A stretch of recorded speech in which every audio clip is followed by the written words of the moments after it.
Sir இந்த ஒரு தடவை மட்டும் உதவி பண்ணுங்க சார். உங்கள் வீட்டுக்காரரு டிரைவராக எங்கள் கம்பெனியில் வேலை செஞ்சுட்டு இருந்தது வாஸ்தவம் தான். அவர் இருக்கிற வரைக்கும் மாதம் சம்பளம் கரெக்டாக கொடுத்துட்ருந்தோம்.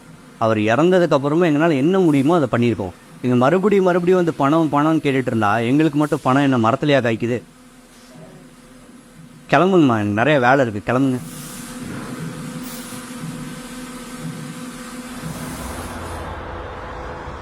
சார் வணக்கம்.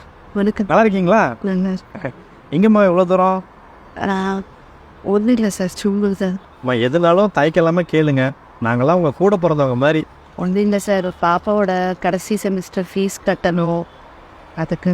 இது கேட்கறதுக்கு எதுக்கு இவ்வளோ சங்கடப்படுறீங்க? உங்கள் அக்கௌண்ட் நம்பர் எங்கள்கிட்ட இருக்குது, நான் உங்களுக்கு பணம் அனுப்பி வைக்கிறேன். வேறு எதுனாலும் எப்போனாலும் தயக்கம் இல்லாமல் கேளுங்க, சரிங்களா? வாங்கப்பா.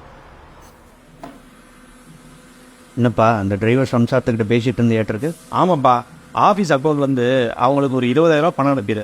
அவங்க பாப்பாவோட காலேஜுக்கு கடைசி செமஸ்டர் ஃபீஸ் கட்டணுமாம்மா, அதான் கேட்டாங்க, அனுப்பிடுப்பா.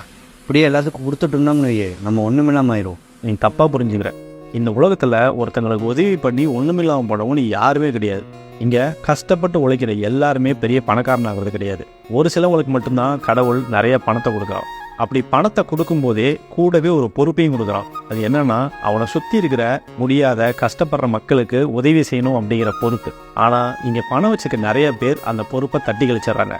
ஒரு விஷயத்த நல்லா மனசில் வச்சுக்கோ, எந்த ஒன்றையும் நம்ம கொடுக்க அது 2 மடங்காக திரும்ப நம்மள்கிட்ட வந்து சேரும். இதுதான் இந்த பிரபஞ்சத்தோட விதி.